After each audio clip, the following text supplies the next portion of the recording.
Yeah. It's like he's making it go, like just pushing his feet. Yeah. It's like Fred Flintstone. Yes. Right. Yes, You know, Stones. Meet the Flintstones. They're the Modern Stone Age family. From the town of Bedrock. I think it's somewhere south of Sicily. Thank you, too. Thank you, Ringo. Thank you, Lip Balm. Dave, what did you do this week? Oh, slow week for me, Steve. I reshingled the house. I built a breakfast nook. And I rotated the tires on the van. Wow, when does the excitement end for you, lazy bones? Well, what about you? What'd you do? I saved a bird's life. What? Yeah, mouth to mouth. Well, mouth to beak, but I saved a choking bird's life. A robin, I think, even gave it a little bit of the Heimlich maneuver. Now that was the tricky part, because you don't want to crack a rib. Well, I guess catching him was just as tricky, I suppose. Steve, can I ask what this birdie was choking on? You'll love this. A worm, of all things, choking on a worm. But I'm a bird hero. I started the week saving a beak. Steve, you do realize that birds eat worms? Look, it looks like they're choking on it, but they're really not choking. Worms? Dave, birds eat bird seed. Okay? Like you stick to cutting wood and changing tires. I'll save lives. Worms. What a maroon. Steve? Well, Dr. Steve, so you're telling me birds drive to the pet store and then they buy a sack of birdseed? The talented ones do, yes. Right after they rotate their tires. Oh!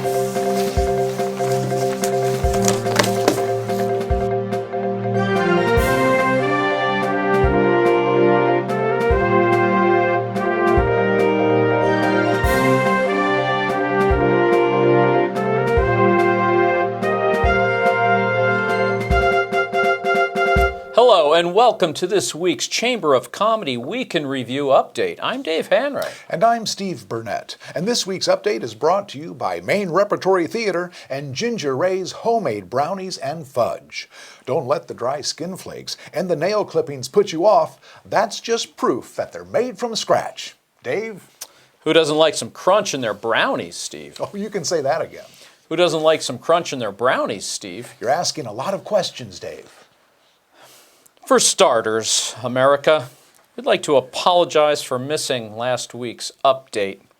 At the last minute, Steve's sutures ripped open, and, well, it wasn't a pretty sight by any means. Certainly not something we wanted to share with you. And Dave, while we're on the apology choo-choo train, I'd like to hop on board with another Mia Ford Coppola. In our most recent update, David and I uttered the phrase, you know, a combined 24 times. 18 for me, and 6 for Dave. That's totally unacceptable. That's totally unacceptable, and we'll try to be better journalists than that. We can't promise we'll succeed, but I can promise we'll try.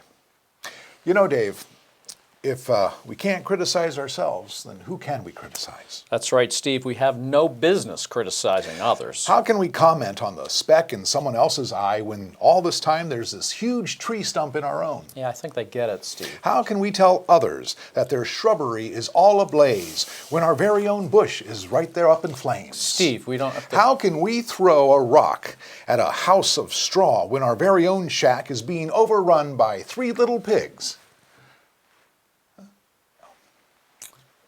Following a 7-month journey launched in late July, NASA's robotic explorer, the Perseverance rover, landed safely recently to begin the task of searching for signs of ancient life by drilling through rock and soil samples near the Jezero crater on the planet Mars.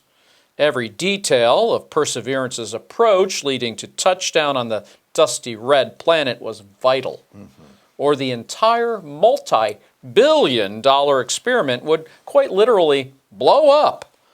These final moments gave the rover's landing the famous moniker 7 Minutes of Terror, or as we call it here at the studio, Steve on the toilet. That's right, Dave.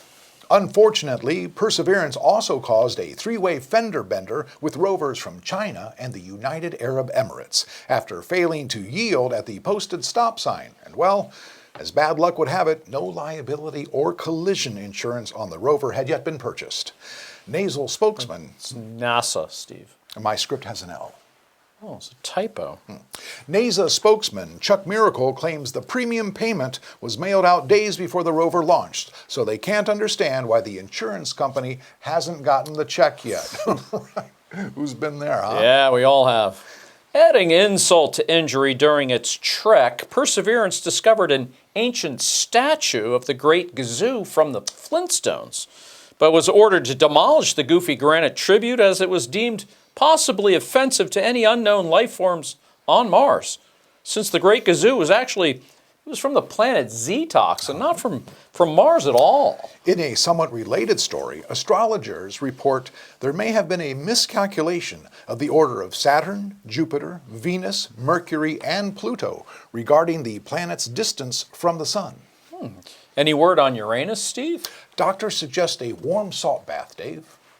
Coming up, the world of fashion and American history are tossed into a tizzy after this word from Liberty Gap's extra wide toothpicks. Are we off? Thank you, 60 seconds. Oh, man. Middle age, huh? What? I said middle age. What a pisser, huh? Oh, I'm okay with where I'm at. Really? Yeah, I'm comfortable. We all have our own bar. Well, Can I share something personal with you, Dave? Can I say no? This week, I did something I haven't done in a long, long time. Washed your hands? You read a book? Put down a donut? I took a long, heartbreaking look at myself, completely naked, soaking wet, in front of a full body mirror. Ow. Yeah, really. I didn't like what I saw, Dave. It was disappointing. It was embarrassing. Quite frankly, it was humiliating. I don't know if I was more disgusted by my body or by the 20 or so other shoppers that were standing there laughing at me.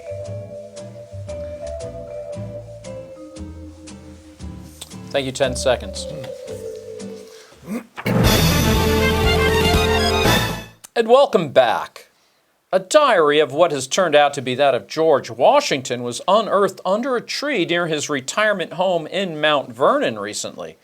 In this personal journal were a number of entries indicating that the father of our country and many of his colleagues enjoyed wearing blue denim trousers. That puts a whole new spin on the term, our heritage is in our genes. Does it? I don't know.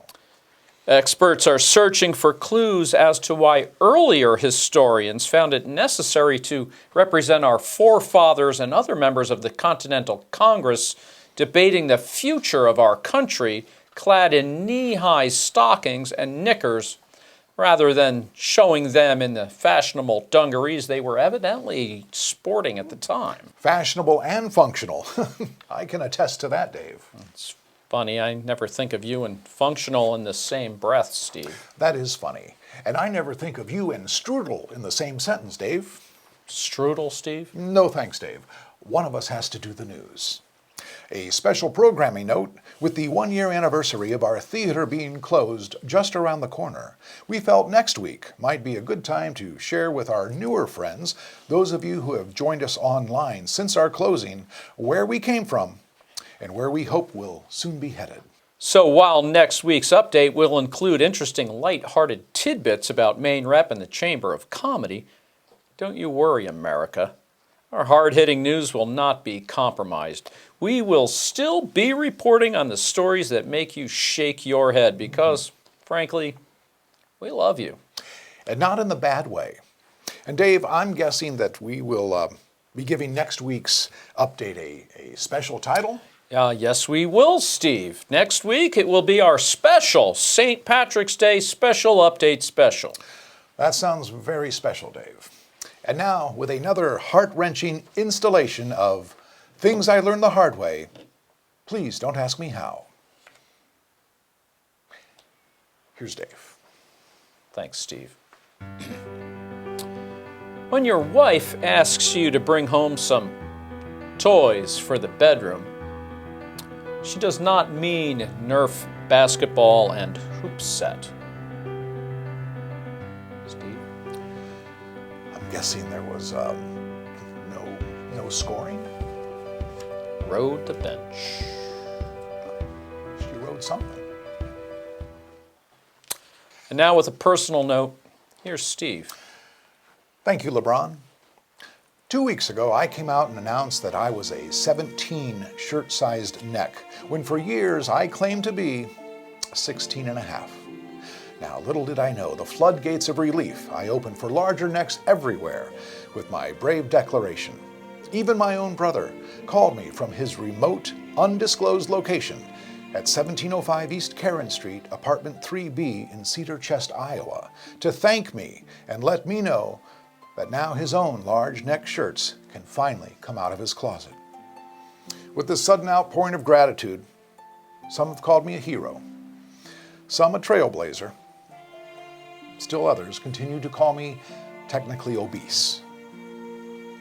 But for now, I'm fine just being humble Steve. You could say I am comfortable in my own skin. As stretched out and dry as it may be. It's just lowered to me. The rover Perseverance has just transmitted 2 new images from Mars to Mission Control. Oh my. One of which appears to be signs of some sort of rodent gang activity. And the second, proof that there are no signs of intelligent life. And that's this week's Chamber of Comedy Week in Review update. Be sure to join us next week for another 15 minutes you'll never get back with our special St. Patrick's Day update special. If you've been enjoying these updates and want them to continue, then please help spread the word and like us on Facebook. Until next week, I'll be Dave Hanrahan. And I'm always Steve Burnett. Remember, when news breaks out, so do we. Thank you. And good night. That went well, I thought. It was a little long, but... Hey, Dave, I have something to tell you. I think it's time that I move on.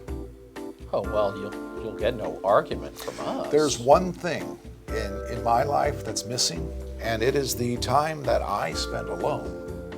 Oh, Steve, I think that anyone who spends time with you would agree that you need to be with them less. Exactly, thank you.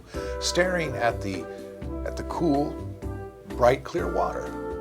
Yes, the water. As you know, it's really there that I feel at my best. The albatross and the whale, they are my brothers. Okay, Steve, now you're just quoting lyrics from the Little River Band's Cool Chain. I have taken another job, Dave. I'm going to be a lighthouse keeper. A lighthouse keeper? Really? You? As you know, I have been longing to be closer to the sea, and I saw an ad in the paper, and I interviewed online, and boom, they hired me right on the spot. Really? Yeah. I'm supposed to start in a month after I get all my shots, and of course, you know, once I get my outfit. Your outfit? Yeah. You don't have a copy of this ad with you, do you? Oh, I do.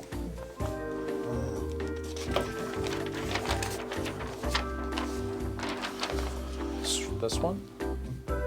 Steve, this is an ad for light housekeeping, not lighthouse keeping. Dave, is there really a difference? Well, yeah, it's a big difference, Steve. You've been hired to vacuum someone's house, not their lighthouse. There's no lighthouse in here anywhere. How could I mix that up?